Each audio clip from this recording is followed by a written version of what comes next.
সুপ্রিয় শিক্ষার্থীবৃন্দ, programming essential সাবজেক্টের আজকের লেকচারে আমরা আলোচনা করব নবম অধ্যায়েরই একটি গুরুত্বপূর্ণ টপিকস পাইথন সেটের বিভিন্ন অপারেশন নিয়ে। তো খেয়াল করো, আমাদের আজকের আলোচনার মূল বিষয়ই হচ্ছে পাইথন সেটের বিভিন্ন অপারেশন বর্ণনা করো। আসলে পাইথনে মোট 5 ধরনের সেট অপারেশন রয়েছে। তো আমরা আজকে মূলত এই 5 ধরনের সেট অপারেশন নিয়েই বিস্তারিত আলোচনা করব। তো আমরা শুরুতেই আলোচনা করব ইউনিয়ন অপারেশন নিয়ে। খেয়াল করো, পাইথনে ইউনিয়ন ফাংশন ব্যবহার করে দুইটি সেটের উপাদানগুলোকে একত্রিত করে নতুন একটি সেট গঠন করা হয়। অর্থাৎ ধরো এ নামক একটি সেটের মধ্যে কিছু উপাদান রয়েছে এবং বি নামক অপর একটি সেটের মধ্যে কিছু উপাদান রয়েছে। তো এই ইউনিয়ন অপারেশনের মাধ্যমে এই এ এবং বি এই দুইটি সেটের মধ্যে যে উপাদানগুলো রয়েছে সবগুলো উপাদান নিয়ে নতুন একটি সেট গঠন করব। তো সেই নতুন একটি সেট গঠন করার জন্যই মূলত আমরা এই ইউনিয়ন অপারেশনটাকে ব্যবহার করব। তো লক্ষ্য করো, এই ইউনিয়ন অপারেশন হিসেবে আমরা লম্বা দাগটাকেও ব্যবহার করতে পারি অথবা এই ইউনিয়ন ফাংশনটাকেও ব্যবহার করতে পারি। তো একটি এক্সাম্পল দেখলে হয়তোবা বিষয়টা ক্লিয়ারভাবে বুঝতে পারবা। তো লক্ষ্য করো, এখানে একটি এক্সাম্পল রাখা আছে যে এ নামক একটি সেট, যে সেটের ভিতরে 1 2 3 4 এই 4টি উপাদান রয়েছে, এবং বি নামক অপর একটি সেট, যে সেটের মধ্যে 1 3 5 7 এই 4টি উপাদান রয়েছে। তো আমি এখন এই ইউনিয়ন অপারেশনের মাধ্যমে এই এ এবং বি এই দুইটা সেটের উপাদান নিয়ে নতুন একটি সেট গঠন করব। তো দেখো, এর জন্য আমি ফার্স্টে লিখেছি print A dot union B, মানে এ ইউনিয়ন বি। তো এ আর বিকে যদি আমরা ইউনিয়ন করি তাহলে দেখো অ্যান্সার চলে আসছে আমাদের 1 2 3 4 5 7। অর্থাৎ এই এ নামক সেটে যে উপাদান আছে এবং বি নামক সেটে যে উপাদান আছে সবগুলো উপাদান নিয়ে নতুন একটা সেট চলে আসছে।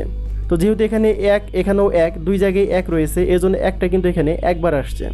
একইভাবে দেখো এখানে 3টা দুইবার আছে, এর জন্য এখানে 3টা একবার চলে আসছে।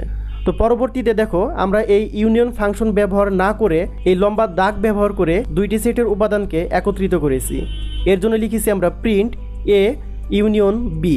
তো দেখো আমাদের কিন্তু অ্যান্সার সেম চলে আসছে 1 2 3 4 5 7।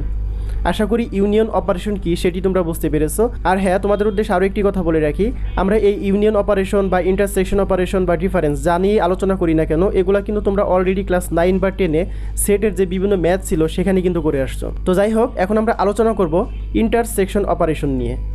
তো এই ইন্টারসেকশন অপারেশন নিয়েও কিন্তু তোমরা অলরেডি পরিচিত। তো খেয়াল করো, পাইথনে এই ইন্টারসেকশন ফাংশন ব্যবহার করে দুইটি সেটের মধ্যে থেকে শুধুমাত্র কমন যে উপাদানগুলো আছে সেগুলোকে নিয়ে নতুন একটি সেট গঠন করা হয়। আর ইন্টারসেকশন অপারেশন হিসেবে আমরা এই অ্যান্ড চিহ্নটাকেও ব্যবহার করতে পারি। তো একটি এক্সাম্পল দেখলে এই ইন্টারসেকশন অপারেশনটাও তোমরা খুব সহজেই বুঝতে পারবা। তো খেয়াল করো, এখানে এ নামক একটি সেট রয়েছে, যে সেটের মধ্যে 1 2 3 4 এই 4টি উপাদান রয়েছে, এবং বি নামক অপর একটি সেটের মধ্যে 1 3 5 7 এই 4টি উপাদান রয়েছে। তো যেহেতু আমরা জানি যে এই ইন্টারসেকশন অপারেশনের মেন কাজ হচ্ছে যে এ সেটে যেগুলো কমন আছে আর বি সেটে যেগুলো কমন আছে, অর্থাৎ এ এবং বি দুইটা সেটের মধ্যে শুধুমাত্র কমন যেগুলো সেগুলোকে নিয়ে নতুন একটি সেট তৈরি করবে। তো দেখো আমরা প্রিন্ট করছি এ ডট ইন্টারসেকশন বিকে। এর জন্য আমাদের অ্যান্সার চলে আসছে এখানে 1 3। অর্থাৎ এই এ নামক সেটের মধ্যে 1 রয়েছে, আবার বি নামক সেটের মধ্যে দেখো 1 রয়েছে। যেহেতু এখানে 1 কমন, এর জন্য ফার্স্টে চলে আসছে 1। তারপরে খেয়াল করো, যেহেতু এখানে 2 আছে বাট বি নামক সেটে কোথাও 2 নাই, এর জন্য 2 কিন্তু অ্যান্সারে আসেনি। আবার দেখো এই এ নামক সেটে এই 3 উপাদানটা রয়েছে এবং বি নামক সেটেও এই 3 উপাদান রয়েছে। যেহেতু দুই জায়গায় 3 আছে, এর জন্য এখানে 3টা অ্যান্সারে চলে আসছে। তো আশা করি ইন্টারসেকশন অপারেশনের মেন কাজটা তোমরা বুঝতে পেরেছো। আর হ্যাঁ, খেয়াল করো, আমরা কিন্তু লাস্টে আরও একটি প্রিন্ট স্টেটমেন্ট লিখেছি যে এ অ্যান্ড বি।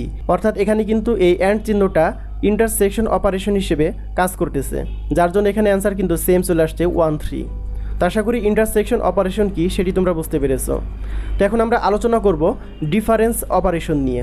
তো লক্ষ্য করো, পাইথনের ডিফারেন্স ফাংশন ব্যবহার করে দুইটি সেটের আনকমন উপাদানগুলোকে একত্রিত করে নতুন একটি সেট গঠন করা হয়। অর্থাৎ এই ডিফারেন্স অপারেশন ব্যবহার করে আমরা আনকমন যে উপাদানগুলো আছে সেগুলোকে নিয়ে নতুন একটি সেট গঠন করব। অর্থাৎ ধরো এ নামক সেটে একটি উপাদান রয়েছে কিন্তু বি নামক সেটে নাই, তো সেই সকল উপাদান নিয়ে আমরা নতুন একটি সেট গঠন করব। আর ডিফারেন্স অপারেশন হিসেবে আমরা এই মাইনাস চিহ্নটাকেও ব্যবহার করতে পারি। তো একটি এক্সাম্পল দেখলে বিষয়টি আরও ক্লিয়ারভাবে বুঝতে পারবা। তো খেয়াল করো, দেখো এখানে এ নামক একটি সেট রয়েছে, যে সেটে 1 2 3 4 এই 4টি উপাদান রয়েছে, এবং বি নামক অপর একটি সেটে 1 3 5 7 এই 4টি উপাদান রয়েছে। তো ফার্স্টে আমরা প্রিন্ট করছি এ ডট ডিফারেন্স বি। তো এখানে এই এ ডট ডিফারেন্স বি দ্বারা বোঝাইতেছে যে এ নামক সেটে যা আছে বি নামক সেটে তা নাই, সেগুলাকে অ্যান্সারে দেখাবে। তো খেয়াল করো, দেখো এ নামক সেটে 2 রয়েছে কিন্তু বিতে কিন্তু কোথাও 2 নাই, তাহলে অ্যান্সার চলে আসছে 2। আবার দেখো এ নামক সেটে 4 রয়েছে বাট বি নামক সেটে কোথাও 4 নাই, তাহলে অ্যান্সার চলে আসছে 4। একইভাবে লক্ষ্য করো, আমরা সেকেন্ড টাইম প্রিন্ট করেছি বি ডট ডিফারেন্স এ, অর্থাৎ এখানে বুঝাইতেছি যে বি নামক সেটে যা আছে এ নামক সেটে তা নাই। যেমন বি সেটে দেখো এখানে 5 আছে কিন্তু এ সেটে কোথাও 5 নাই, যার জন্য ফার্স্টে চলে আসছে 5। আবার খেয়াল করো বি নামক সেটে 7 রয়েছে বাট এ নামক সেটে কোথাও 7 নাই, তাহলে অ্যান্সার চলে আসছে 7। তো আশা করি এই দুইটি বুঝতে পেরেছো। আর লাস্টে খেয়াল করো আমরা প্রিন্ট করেছি এ মাইনাস বি, যেহেতু আমরা মাইনাস চিহ্ন ব্যবহার করেও এই ডিফারেন্স অপারেশন সম্পন্ন করতে পারি, এর জন্য আরও একটি স্টেটমেন্ট লিখেছি এখানে প্রিন্ট এ মাইনাস বি, অর্থাৎ এখানে এ নামক সেটের যা রয়েছে বি নামক সেটে তা নাই, যার জন্য আমাদের দেখো ফার্স্টে যে 2 4 অ্যান্সারটা ছিল এখানে কিন্তু সেই 2 4 চলে আসছে। তো আশা করতেছি ডিফারেন্স অপারেশনটা তোমরা বুঝতে পেরেছো। তো এখন আমরা আলোচনা করব সিমেট্রিক ডিফারেন্স অপারেশন নিয়ে।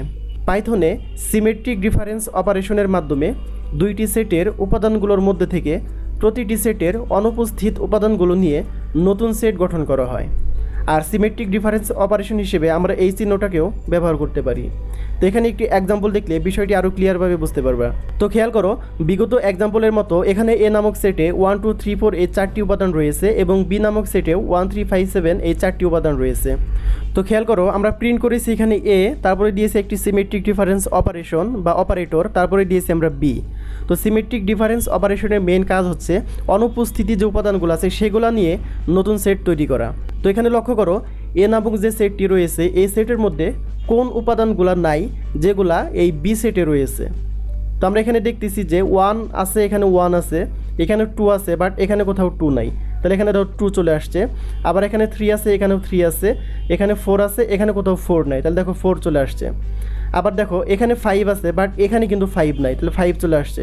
আবার এখানে 7 আছে বাট এখানে কোথাও 7 নাই, তাহলে দেখো এখানে 7 চলে আসছে। তো আশা করি সিমেট্রিক ডিফারেন্স অপারেশন কি সেটিও তোমরা বুঝতে পেরেছো। তো সর্বশেষ আমাদের সেটের লাস্ট যে অপারেশন আছে সেটি হচ্ছে মেম্বারশিপ অপারেশন। আর এই মেম্বারশিপ অপারেশন নিয়ে তোমরা অলরেডি জানো, যেহেতু আমরা বিগত কয়েকটি লেকচারে এই মেম্বারশিপ অপারেশন নিয়ে বিস্তারিত আলোচনা করেছিলাম। তো খেয়াল করো, পাইথনের সেটের মধ্যে কোনো একটি উপাদানের উপস্থিতি এবং অনুপস্থিতি নির্ণয়ের জন্য মেম্বারশিপ অপারেটর ব্যবহার করা হয়।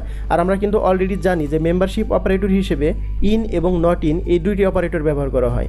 যেহেতু এই মেম্বারশিপ অপারেশন নিয়ে আমরা বিগত কয়েকটি লেকচারে আলোচনা করেছিলাম, যার কারণে এই মেম্বারশিপ অপারেশনের আর কোনো এক্সাম্পল রাখছি না। তো এই ছিল মূলত আমাদের আজকের লেকচার। আসলে এই লেকচারটি অনেক গুরুত্বপূর্ণ এবং এই প্রশ্নটি অনেক গুরুত্বপূর্ণ যে পাইথন সেটের বিভিন্ন অপারেশন বর্ণনা করো, যার কারণে আমি ডান পাশে 3 স্টার দিয়ে রাখছি। আশা করি এই প্রশ্নটি ভালোভাবে কমপ্লিট করে ফেলবা। তো নবম অধ্যায়ের উপর আমাদের আর একটি মাত্র লেকচার হবে, সেই লেকচারে আমরা কিছু প্রোগ্রাম নিয়ে আলোচনা করব। তো আগামী লেকচার দেখার আমন্ত্রণ জানিয়ে আজকে এখানেই বিদায় নিচ্ছি। আল্লাহ হাফেজ।